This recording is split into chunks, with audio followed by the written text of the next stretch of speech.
ጦርነት አርገን አላፈገፈግንም ነው ጦርነት ላይ ነን አሁንም ነገር ይችላል ጦርነቱ ግን ጦርነቱ ከአድሃሪ አስተሳሰብ ጋር ነው ጦርነት ያለ እያንዳንዱ ኢትዮጵያ ውስጥ የተፈጠረችን ችግር ከትግራይ ከህወሓት ጋር የሚያያይዝ ኋላ ቀር አስተሳሰብ ጋር ነው ጦርነታችን አሁንም ቢሆን ፌደራል ስርዓቱን አፈርሳለሁ አሳያችኋለሁ እያለ በየሰፈሩ ከሚፎክር ትምክህተኛ ጋር ነው ጦርነታችን ይሄ ነው ይሄ ጦርነት እኮ ስርዓት ለማፍረስ የሚደረግ ጦርነት ነው ጸረ ጠቅላይ ሚኒስትር አብይ የሚደረግ ጦርነት ነው ጸረ ኢትዮጵያ የሚደረግ ጦርነት ነው ሶ ጦርነት ላይ ነው ማለት እውነታውን መግለጽ ነው እንጂ ከአዲስ አበባ ጋር ጦርነት ያደረግን ነው ማለት አይደለም ጦርነት ማድረግ ለክልሎች የተፈቀደ ነው ወይ ለፌደራል መንግስቱ ብቻ የተተው አይደለም ወይ ጦርነት ላይ ነን አለ እንጂ ጦርነት ለመዋጋት ይሄ ጦርነት ላይ ነን ማለት ኤክስፕሬሽን እኮ ነው እዚህ ላይ ለመንጠላጠል ብዙ የሚያስፈልግ አይመስለኝም ትግራይን አንበረክካለሁ ህወሓትን አንበረክካለሁ የሚል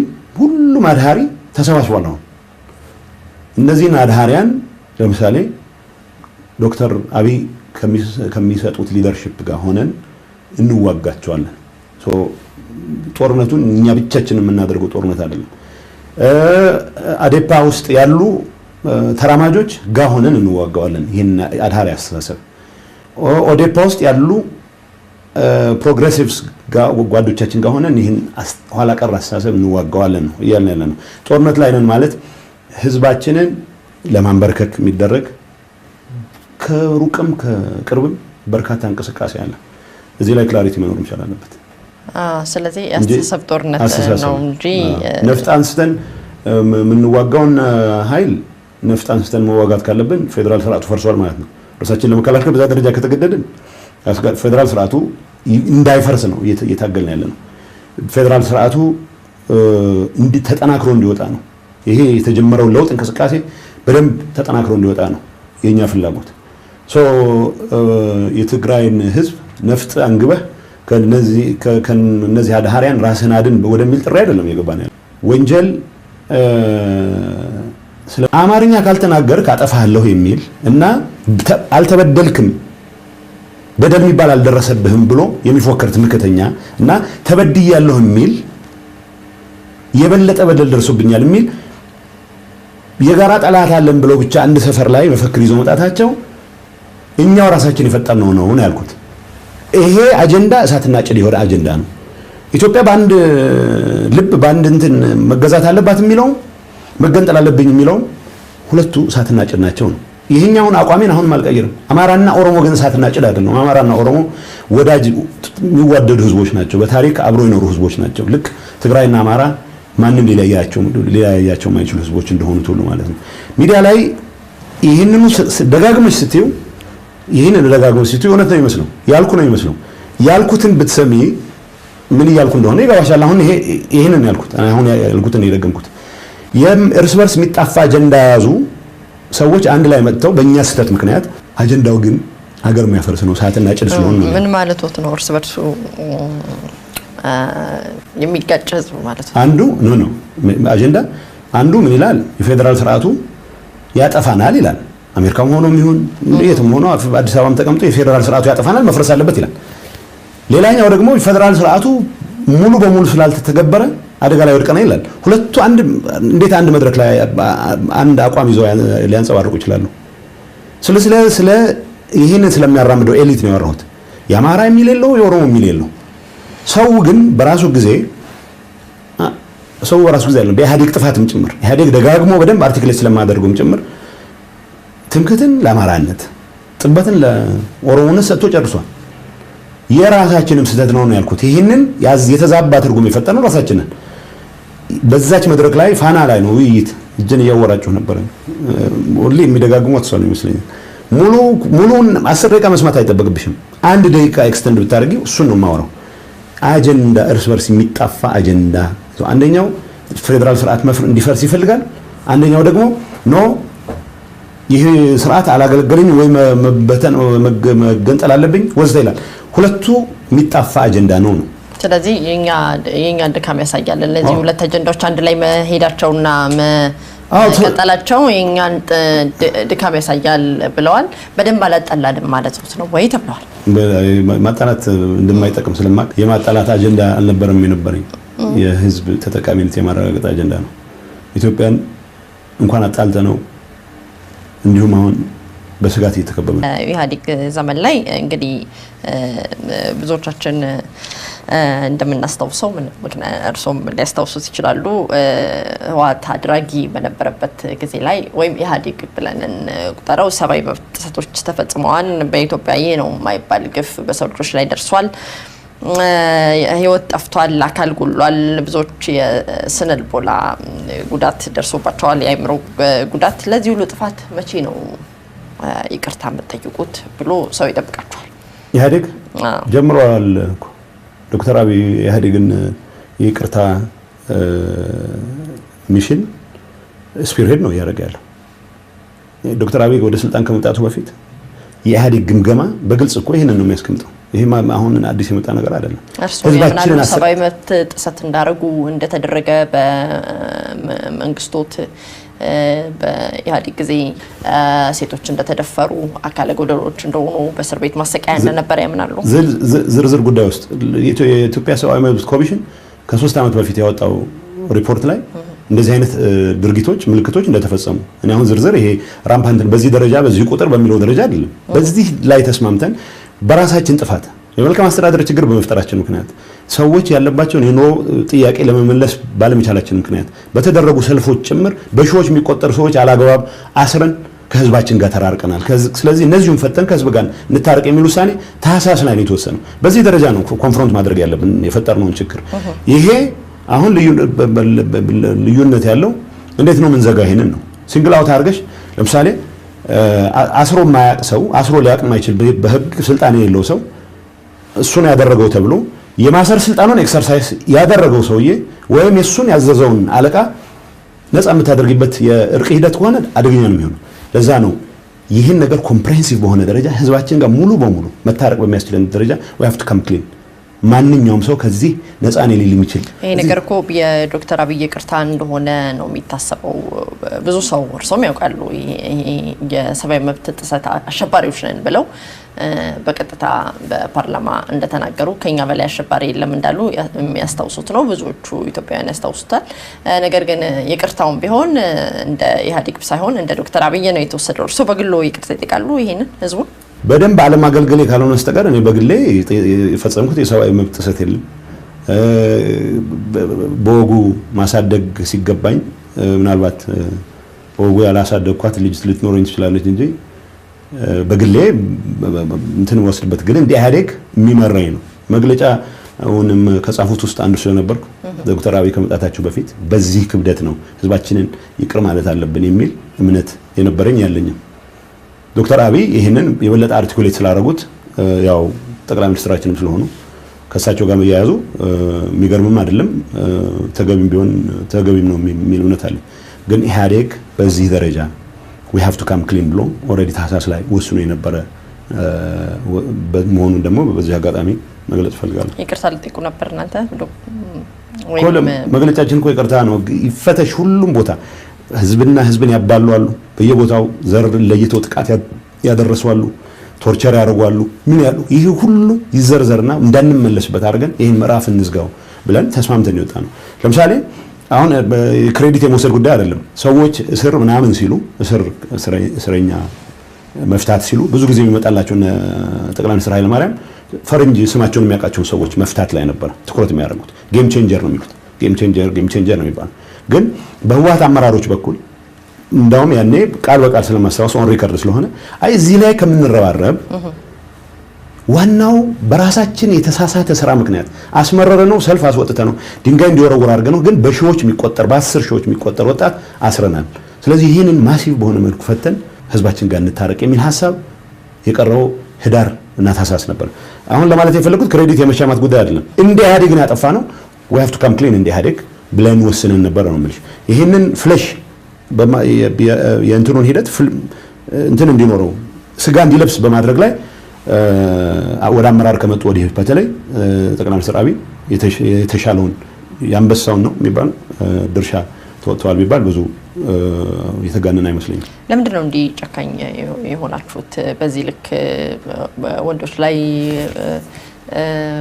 ብልታቸው ላይ ውሃ ማንጠልጠል፣ ሴቶችም መደፈር፣ ግርፋት ምናልባት በጣም በቀላሉ ፌስቡካቸው ላይ 2 መስመር የጻፉ ሰዎች በግርፋት እየተሰቃዩበት ለምንድን ነው የዚህን ያህል እንደዚህ ከማህበረሰቡ ወጣችሁ እንደ ልዩ ፍጡር እስክትቆጠሩ? አሁን እዚህ ላይ ስህተት መፈጸም የሌለብን ኢህአዴግ በኃላፊነት በሚመራው ሀገር ውስጥ ይሄ ነገር እንዲከሰት መፈቀዱ ነው ማለት ኢቭን ምልክቶችም አምናት ተከነበው 10 ሰውም ተጎድቶ ከሆነ ኢህአዴግ ህዝብን አገለግላለሁ የሚል ድርጅት በተግባርም ይችን ሀገር የለወጠ ልማት ሰፋፊ ልማት ስራዎችን ያረጋገጠ ድርጅት እንደዚህ አይነት አጋጣሚዎች ራምፓንት እንዲሆኑ መፍቀዱ ነው ጥፋት የሚባለው እንጂ ኢህአዴግ 36 ስራ አስፈጻሚ ተሰብስቦ ሰው ይገርፋል ማለት አይደለም። ይሄ እኮ ኢህአዴግ አባላት የሆኑ ሰዎች አይደሉም የሚገርፉት።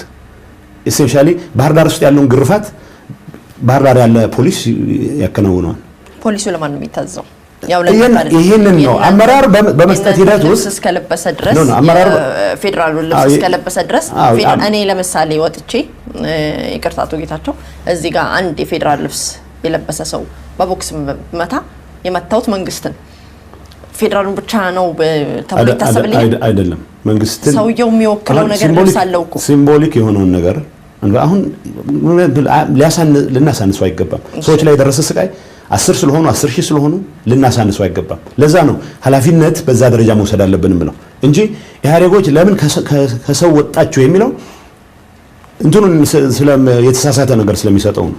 ኢህአዴጎች ከሰው ባህል ኢትዮጵያዊ እንዴት ይሄን ይፈጽማል ብለሽ ሊሰማሽ ይገባል። ኢትዮጵያዊም ጭምር ኢህአዴግም ባይሆን ለምንድን ነው በእኛ ሀገር መደረግ የሌለበት ነገር ተደርጎ ከሆነ ከምንም ነገር አለ በደል የኢህአዴግ በደል እንደ ሊደርሺፕ በዚህ አጭር ጊዜ ውስጥ መፈጸም ይገባቸው የነበሩ መፈጸም ማይችሉ የሚመስሉ የልማት ስራዎችን ከሰራ እንዴት ዲሞክራሲያችንን ማጥለቅ ላይ አቃተን፣ ባህላችንን መቀየር ላይ መስራት አቃተን የሚሉ ነገሮች ናቸው መነሳት ያለባቸው።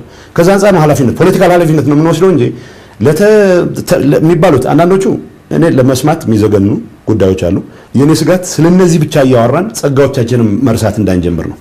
ዋናው ነገር በ10 ሰዎችም ላይ ድረስ በ5 ሰዎች በሺህ ሰዎችም ላይ ድረስ በ20 ሺህ እንደዚህ አይነቱ ድርጊት መደረግ አልነበረበትም። ምክንያቱም ከምንም ነገር በላይ ኢህአዴግ ለዜጎች ነጻነት የታገለ ድርጅት ነው። ለህዝቦች ልዕልና የታገለ ድርጅት ነው። ከዚህ ድርጅት የሚጠበቀው እነኚህ ነገሮች በአንድም ሰው ላይ በማይፈጸሙበት ደረጃ መምራት ነበረ። ይሄ በመፈጸሙ እንዳልኩሽ ኃላፊነት እንወስዳለን። ከዚህ ውጭ እኔ ፐርሰናሊ ኃላፊነት ወስዳለሁ፣ አብይ ኃላፊነት ይወስዳል ማለት አይደለም። አብዛኛውን ሰቆቃ ደረሰብን የሚሉት እንግዲህ በዎች የሚያማሩት ይህ ማለት ደግሞ ዋናው ተጠያቂ አቶ ጌታቸው አሰፋ ናቸው ወደሚለው ያመጣናል። እናንተ ደግሞ የህወሓት የስራ አስፈጻሚ አድርጋችኋቸዋል፣ በቅርቡ መርጣችኋቸዋል። ይህን ስታደርጉ የኢትዮጵያን ህዝብ ምን ታመጣላችሁ ማለታችሁ ነው ወይ? አይደለም። አንደኛ አቶ ጌታቸው ለዚች ሀገር ደህንነት መከበር ረጅም ጊዜ የግል ህይወቱንም ጭምር መስዋዕት አድርጎ ያገለገለ ሰው ነው። ጌታቸው የሚመራው መስሪያ ቤት መረጃ ያቀርባል፣ መረጃ ይሰበስባል። እስር ቤት ሊኖረው አይችልም። ሰዎች ሊያስር ስልጣን የለውም። እርምጃ እንኳን መውሰድ ሲፈለግ ለምሳሌ በዚህ ደረጃ መረጃ ተገኝቷል ሲባል ጠቅላይ ሚኒስትሩ አውቆ ፖሊስ ኮሚሽን በጋራ ሆኖ ነው ኦፕሬሽን የሚካሄደው። አሁን ስለደጋገምነው እንደ አድቨርታይዝመንት ቅድም እንዳልኩሽ ስለደጋገምነው እውነት መሰለ እና የፌደራል መስሪያ ቤቱ ማነው የፌደራል ፖሊስ ኮሚሽነር የሚባል ጥፋት የፈጸመ ማረሚያ ቤት ኃላፊ ጥፋት የፈጸመ ማረሚያ ቤቶች ሊያዝ አይችልም። ፌደራል ፖሊስ ኮሚሽንን ሊያዝ አይችልም። የደህንነት ኃላፊ አሁን ጀነራል አደም አሉ። ጀነራል አደም ፌደራል ፖሊስ ኮሚሽንን ማዘዝ አይችሉም። ማድረግ የሚችሉት የተጠና ጥናት አለ፣ እዚህ አካባቢ የሆነ እንቅስቃሴ አለ፣ እርምጃ መውሰድ አለብን ተብሎ ከታመነ ጠቅላይ ሚኒስትሩ ካመኑበት የጋራ ግብረ ኃይል አለ፣ ብሔራዊ መረጃ ፌደራል ፖሊስ አብረው ያሉበት ማለት ነው። ኃይሉን ደግሞ የሚያቀርበው ተተኳሹን የሚያቀርበው ፌደራል ፖሊስ ነው። ሶ ጌታ ኤቭሪ ጥፋት የሌለው ስልጣን በሌለው ስልጣን ላይ ይሄን አድርጓል ማለት አንድ ነገር ሆኖ ኤቭሪ ጥፋት ኢቭን ኦፕሬሽኖች ተካሂደውበት ታምኖባቸው ኤቭሪ ጥፋት ግን ለዚህ ሰውዬ ብቻ መስጠት አንደኛ ጠቅላይ ሚኒስትሩ ያላዘዛቸው ኦፕሬሽኖች አይደረጉም። ፌደራል ፖሊስ ኮሚሽን በቀጥታ ኢንቮልቭ ያላደረገባቸው ኦፕሬሽኖች አይደረጉም። በእንደዚህ አይነት ሁኔታ አንድ ሰውዬ ምን ያክል የተለየ ግርማ ሞገስ ቢኖረው ነው እሱ ያቀረባት ብቻ ተቀባይነት ኖሯት ለእንደዚህ ሁሉ ጥፋት ተጠያቂ ሊሆን የሚችለው? ህግንም ግምት ውስጥ እናስገባ። ኃላፊነት መውሰድ ካለብን በሁሉም ደረጃ የነበረ ባለስልጣን በተለይ ጉዳዩን በመፈጸም ማረሚያ ቤቶች ውስጥ ጌታቸው እንደፈለገ ሊፈተፍት አይችልም። ኃላፊዎች አሉት። በፌደራል ፖሊስ ኮሚሽን የሚመራን አርሚ ዲፕሎይ ማድረግ አይችልም። ይሄ መረጃ አለ ብሎ አጥንቶ ያቀርባል። ስለዚህ እርምጃ መውሰድ አለበት ከተባለ በጠቅላይ ሚኒስትሩ ትዕዛዝ የፌደራል ፖሊስ ይሰማራል። የፌደራል ፖሊስን የሚያሰማሩት የፌደራል ፖሊስ ኮሚሽነር ጀነራል ናቸው። የብሔራዊ መረጃ ደህንነት ኃላፊ አይደለም። ይህንን ዲስአቢዩዝ እናርግ። ስለሚደጋገሙ ነው ይመስላል። አሁን ጌታቸው 100 ሰው ነው የሚመስለኝ ዝም ብዬ አሁን ሳየው፣ እኔ በቅርበት አውቀዋለሁና ብዙ ቦታ ላይ አለ፣ ሶሻል ሚዲያ ላይ ያለው እዚህ ቦታ ታየ ይባላል፣ እዚህ ቦታ ታየ ይባላል። ዋናው የሰብአዊ መብት ጥሰት ብለን ያነሳ ነው ነገር ቅድም እንደ ፓርቲ እንደ ሀገር ኃላፊነት ይወሰድንበት። ለምንድን ነው መልካቸውም እንዳይታወቅ ታዲያ እናንተ ይህን ስዕል ይሳላችሁባቸው? ራሱ ኢህአዴግ አይደለም መልካቸው አይታወቅም። እሳቸው ማን እንደሆኑም እንኳን አይታወቅም። ሰው አሁን ተረት ስትፈጥሪ እንደዛ አይደለም የሚሆነው። አያጅቦ ማለት ትጀምራለች እና ህፃናት ይኑር ጭራቅ ይኑር አይኑር አይታወቅም። ሳይኖርም ጭምር ሰው ማስፈራሪያ ይሆናል። አሁን ወደ ሰው ማስፈራሪያነት ደረጃ አሳድገናል። በጣም ሂውማን ሌላ ፐርሰናል ነገር ማውራት አልፈልግም። ቬሪ ሂውማን አገሩን የሚወድ ሰው ነው። ግን ያው ለሁላችንም በሽታ ተጠያቂ እንዲሆን እየተደረገ እየተሳለ ያለው ፎቶ መነሳት አለመነሳት የግል ምርጫ ጉዳይ ነው። ጓደኞቹ ያውቁታል፣ የሥራ ባልደረቦቹ ያውቁታል፣ መታወቂያም አለው። ስለዚህ ፎቶ አልተነሳም ሊባል አይችልም። ዋናው ነገር ግን ኢህአዴግ ሁላችንም ያለብን አባዜ በዚህ ደረጃ አንድን ሰው ሌላው ሰው ሪሞትሊ ሊጠየቅ የሚል ሰው የለም። ፐርሰናል ላይፍ እንኳን ነበር። ሰሞኑን ብዙ ሰዎች ከሜቴክ ጋር በተያያዘ ከሰብአዊ መብት ጥሰትም ጋር በተያያዘ ወደ እስር እየገቡ ነው። ትናንትና የሜቴክ ጀነራልም እንደዚሁ በቁጥጥር ስር ውለዋል። እርስዎ ይሄን እስር እንዴት ያዩታል? የእስር እርምጃውን እንዴት አዩት? እኔ አንድ ነገር ብቻ ነው መናገር ፈልገው በዚህ ጉዳይ ላይ ፖለቲካሊ ሞቲቬትድ መሆን የለበትም። ያጠፋ ማንኛውም ሰው ተጠያቂ መሆን ይችላል አለበት። እኛ የሜቴክ የመንግስት የልማት ተቋም ነው። ያባከናቸው ነገሮች ካሉ የባከነ ነገር ማንኛውም ያባከነ ተጠያቂ መሆን ይችላል አለበት። የመንግስት ንብረት የዘረፈ ማንም ተጠያቂ መሆን አለበት ማለት የኛ ሌቦች ብለን የምናስቀምጠው ነገር የለንም። እዚህ ለምን ከህዋት ጋር እንዲያያዝ እንደሚፈልግ አልገባኝም። ስለብዙም በዚህ ጉዳይ ላይ የሚሰጠው ነገር የለም። ጀነራል ብቻ ነው መስጠት የሚችለው። ጀነራል ነው ደግሞ የምንወስዳቸው እርምጃዎች ፖለቲካሊ ሞቲቬትድ መሆን የለባቸውም። የምንወስዳቸው እርምጃዎች የሚያስተምሩ መሆን መቻል አለባቸው።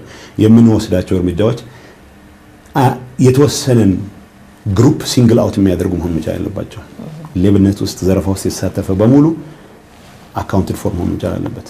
ሰብአዊ መብት ጥሰት ውስጥ የተሳተፈ በሙሉ በየደረጃው አካውንትድ ፎር መሆን መቻል አለበት። ይሄን ካረግን ኢትዮጵያን የተሻለ ሀገር እናደርጋለን። አቶ ኢሳያስ በየጊዜው ወደ ኢትዮጵያ ይመላለሳሉ። እንዲሁም አንዳንዶቹ ፕሬዝዳንት ኢሳያስ በአገሪቱ ውስጥ ወይም በኢትዮጵያ ጉዳይ ሳይቀር እጃቸውን እየከተቱ ነው የሚል ንግግር አላቸው። እርስዎ ይሄንን እንዴት ያውታል? በዚህ ጉዳይ ላይ አስተያየት አሉት? አይ ጠቅላይ ሚኒስትር አብይ እዚህ በኤርትራ ሰላም ጉዳይ ላይ በአካልም ስለተገኘው እሳቸው ሲያመጧቸው ሰሩትን በግልጽም ነገራናቸው። ጠቅላይ ሚኒስትር አብይ የትግራይ ሰው በተለይ በዚህ ጦርነት ምክንያት በጣም ተሰቃየ ህዝብ በመሆኑ የተፈጠረውን ለውጥ በጣም ነው የሚደግፈው። በአካል ነበርኩ ዛላምበሳ። ፕሬዝዳንት ኢሳያስ መምጣታቸውም ህዝቡ ደስተኛ ነበር። ፕሬዝዳንት ኢሳያስ ትግራይ ቢመጡ ያው ያላስተርጓሚ ሊያወሩ የሚችሉበት እድል ስላለ ጥሩ ይሆናል የሚል እምነት አለኝ። በኢትዮጵያ ጉዳይ ጣልቃ የሚገቡ ከሆነ የሚያስቆማቸው ዶክተር አብይ ናቸው። ጠቅላይ ሚኒስትሩ በራሳቸው ጉዳይ ላይ ማንም ወዳጅ እንዲፈተፍት ይፈቅዳሉ ብዬ አላምንም። ስለዚህ የትግራይ ክልል መንግስት ራስ ምታት አይደለም ይሄ ማለት ነው። በዋናነት እኛ ሰላሙን ማጣጣም ላይ ነው ትኩረት ያደረግነው። ከኤርትራ ጋር በኤርትራና በኢትዮጵያ መሀል የተጀመረው ሰላም ያጣጣም ነው። ስለ ኢፈርት ነው። ኢፈርት የፓርቲ ቢዝነስ ነው አይደል? የፓርቲ ቢዝነስ አይደለም። ምንድነው? ወለድ ሰን ኢንዶመንት ፓርቲ ገንዘብ በረሃ ያለ የሰበሰበው ዕቃ ነበር።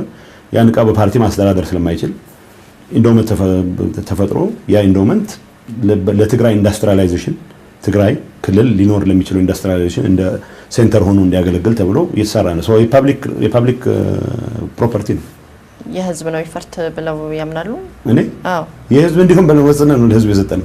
መቼ ኢፈርት ሲቋቋም ኢንዶመንት ነው ኢንዶመንት። ስለዚህ በትግራይ ክልል ውስጥ ለሚኖሩ የልማት እንቅስቃሴዎች እርሾ ሆኖ እንዲያገለግል ነው። ስለዚህ ፋብሪካዎች ይሰራል፣ ሰዎች ይቀጥራል፣ ኤምፕሎይመንት ኦፖርቹኒቲ ይፈጥራል።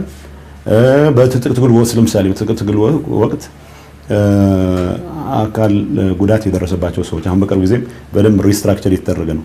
ሼርም ጭምር ለተደራጁ የህብረተሰብ ክፍሎች ኢሹ ያደርጋል። ፓርቲው ለምሳሌ እኔ ፓርቲው ከፍተኛ አመራር ነኝ። ከ9ኙ አመራር ውስጥ ከኢፈርት ሳንቲም ላይ ማዘዝ አልችልም። የራሱ ካውንስል አለው፣ የራሱ ቦርድ አለው። ያ ቦርድ የት ቦታ ላይ ኢንቨስትመንት መደረግ እንዳለበት ይወስናል። የት ቦታ ስኮላርሺፕ መስጠት አለብኝ ብሎ ይወስናል። የት ቦታ ፋውንዴሽን አለው፣ በሱ ስር ከሚገኙ ገቢ ውስጥ መታገዝ ያለባቸው የህብረተሰብ ክፍሎችን እየለየ መማር ያለባቸው የህብረተሰብ ክፍሎችን እየለየ እንደዚህ አይነት አገልግሎት ይሰጣሉ። ፐብሊክ ነው ሲባል ፓርቲው ኦን አያደርገውም ማለት ነው እንጂ እያንዳንዱ ኃላፊ አግዳሚ የኢፈርት ሀብት ላይ ድርሻውን ይወስዳል ማለት አለ። ፓርቲው ካላገዘው ከጥረትና ከዲንሾ በተለየ ሁኔታ ለምን ትልቅ ካምፓኒ ሆነ? አቦይ ስብሃትም በአንድ ጊዜ በቪኦኤ ቀርበው በአፍሪካ ግዙፍ ኩባንያ ነው በማለት ተኩራርተውበታል። ምንም ካልተረዳ እንዴት ብቻውን ይሄን አለ ግዙፍ ካምፓኒ ሊሆን ይችላል ማለት እንዴት ተመራ የሚለው ነው እንጂ እኛ እንትና ኢፈርት በሚፈልገው ደረጃ ስራውን ሰርቷል ብለን አናምንም። ኢንፋክት ኢንዱስትሪያላይዜሽን እርሾ መሆን አለበት፣ ሴንተር መሆን አለበት ተብሎ እዚህ ግባ የሚባል ስራ አልሰራም ብለን ነው የምንገመገመው። እንግዲህ ከጥረት ጋር ሲነጻጸር መነሻ ካፒታላቸውም የተለያየ ስለሆነ ሊሆን ይችላል፣ ወይ የተመሩበት መንገድም ሊሆን ይችላል። ስለዚህ በዚህ ጉዳይ ላይ መቼስ እኔ ኢፈርትን መርጬ ስለማላቅ አስተያየት መስጠት አልችልም። 1 ቢሊዮን ከ1 ቢሊዮን ብር በላይ እኮ እዳ ተሰርዞለታል አይደል እንዴ? ይሄን ማውቀው ነገር የለም። በሪፖርተር ጋዜጣ ላይ እንደዛ ወጥቶ ነበር። ሪፖርተር ጋዜጣ ላይ ለምሳሌ እኔ ያልሰጠሁት መግለጫ ሰጥቷል ተብሎ ወጥቶ አስታውሳለሁ። ማስተዋወያ ተሰጥቶበታል። በዚህ ጉዳይ ላይ የተሰጠው ማስተዋወያ ስለማላቅ በሪፖርተር ጋዜጣ ሪፖርት ላይ ተመስርቼ በማላውቀው ጉዳይ ላይ መልስ አልሰጥም። ስለዚህ እዳ ተሰርዞለታል ብለው አምኑ? እዳ እንዴት ይሰረዝለት ይችላል? እዳ የሚሰረዝለት ወይ ባንክራፕት መሆን ይችላል አለበት። ራይት ኦፍ ሊደረግለት ይችላል። ባንክራፕት አልሆነም። እዳውን እየከፈለ ያለ ተቋም እንደሆነ ነው የማውቀው። የተለየ ነገር ሳይደረግለት አሁንም እንደዚህ አብረቅራቂ ድርጅት የሆነው ከዲንሾም ከጥረትም ነገር አብረቅራቂ አይደለም። አብረቅራቂ አይደለም።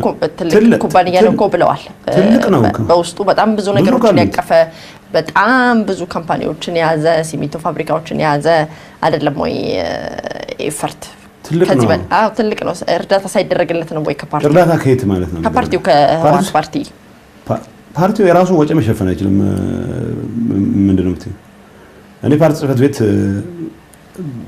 ኃላፊ ሆኜ የተመደብኩት እና አሁን ያው የፕሬዝዳንቱ አማካሪ ስለሚባል ነው ደሞዝ የማገኘው። ለማንኛውም የተለየ ድጋፍ የሚባል ነገር ሊኖር አይችልም። ግን ቀደም ብሎ የጀመረ ስለሆነ ሪሌቲቭሊ ገዘፍ ካለ የፋይናንስ አቅም የጀመረ ስለሆነ በርካታ ብድርም አለው። ብድሩን መክፈል አለው። ካልከፈለ ያው ባንክራፕት ይሆናል። እንደማንኛውም ሰው ማለት ነው። ሊያድነው የሚችል ነገር የለም። በተለይ መልኩ እንዳውም ቅርብ ጊዜ የሰማሁት አንዳንድ ፕሮጀክቶቹ የግድ ከህወሓት ጋር ስለሚያያዝ ብቻ ፋይናንስ ሊያደርጉ የሚችሉ ተቋማትም ሳይቀር ሪላክታንት እየሆኑ ወደፊት ማስኬድ የተቸገረበት እንደነበረ አውቃለሁ። ከዚህ ውጭ የተለየ ድጋፍ ለማድረግም የሚያስችል ፖዚሽን ነበረ የሚል እምነት የለኝም። ህወሓትን ብዙዎቹ ከትግራይ ህዝብ ነጥለው እንደማያዩ ያውቃሉ። እርሶም አብሮ ቅድም እንዳሉት ህወሓት ሲነሳ ኢህአዴግም በቀድሞ አቋሙ ሲነሳ ጨፍጫፊ፣ ጨካኝ፣ በእስር ቤቶች የሚያሰቃይ የተናደደበትን ሰው የሚያሳድድ አቋምና ቁመና ነበረው። በዚህ ውስጥ አብሮ ተጨፍልቆ ከእናንተ ጋር የትግራይ ህዝብ እንደ ህወሓት መጠላቱ ይቆጩታል? ህወሓት የሚቆጨኝ ጨፍጫፊ ቁመና ስለነበረው አይደለም፣ ስላልነበረው ማለት ነው። አልነበረውም።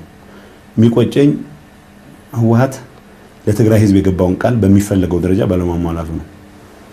የትግራይ ህዝብ እና ህወሓት አንድ ተደርገው የሚሳሉበት የተሳሳተውን አንግል እንተውና ለትግራይ ህዝብ ሙሉ ኮሚትመንት ኖሮት የታገለ ድርጅት በሚፈለገው ደረጃ ልማትን ማምጣት ባለመቻሉ አሁንም ሲግኒፊካንት ቁጥር ያለው የትግራይ ህዝብ ከድህነቱ ወለል በታች ነው የሚኖረው። የሚቆጨኝ እሱ ነው። የሚቆጨኝ ቆርጦ ቀጥሎች ህወሓት ጨፍጫፊ ነው የሚል ነገር በመደጋገማቸው ምክንያት እንደ ሀገር ሁላችንም ባጠፋናቸው ጥፋቶች ሁሉም ተሰብስበው አንድ ቋት ውስጥ ህወሓት ቋት ውስጥ እንዲቀመጡ በመደረጉ እንዲቀጠቀጥ መደረጉ ብቻ አይደለም ያም ይቆጨኛል። ግን ከምንም ነገር በላይ ህወሓት ለትግራይ ህዝብ በሚፈልገው ደረጃ ልማት ማምጣት አለመቻሉ ነው የሚቆጨኝ። የኔ ቁጭት አሁን ይህንን እንዴት ማካካስ እንችላለን የሚል ነው። በዶክተር አብይ አህመድ ጊዜ ምን ያህል የህወሓት ሰው ሹመት ታገኘ? እንደዚህ አይነት ኦዲት አድርጌ አላውቅም። ማለት እንደማንኛውም ሰው ማሰብ አይፈልጉም ጭራሽ። የህወሓት ሰዎች ወኪሎች ተወካዮች አሉ በመንግስት ውስጥ በተለያየ የስልጣን እርከን ያን ያክል ብዙ የሚያሳስበን አይደለም። ፕሬዝዳንት ኢሳያስ አፈወርቂ መቀሌን ተሻግረው ወደ አማራ ክልል መሄዳቸው ትርጉም ይሰጡታል? በዛ የነበረው ነገር ምንም አልሰጠውም። ማለት ያው ባህር ዳርም ሀገራቸው ነው፣ መቀሌም ቢመጡ እናስተናግዳለን። በዶክተር አብይ ግብዣ እንደሄዱ ነው የምናውቀው። ለምንድን ነው ወደዚህ መምጣት ያልፈለጉት ብለህ አስባለሁ? ስፔኩሌት ማድረግ አልፈልግም። ያው ግን አንድ ቀን ይመጣል የሚል እምነት አለ። ጥሩ። የአሜሪካን አምባሳደር በመቀሌ ይገኛሉ፣ እዚህ ያሉ ተብለዋል። ለምን ጉዳይ ነው የመጡት? አምባሳደር ክሎ የለኝም፣ አያውቁም። እዚህ መምጣታቸውን አያውቁም።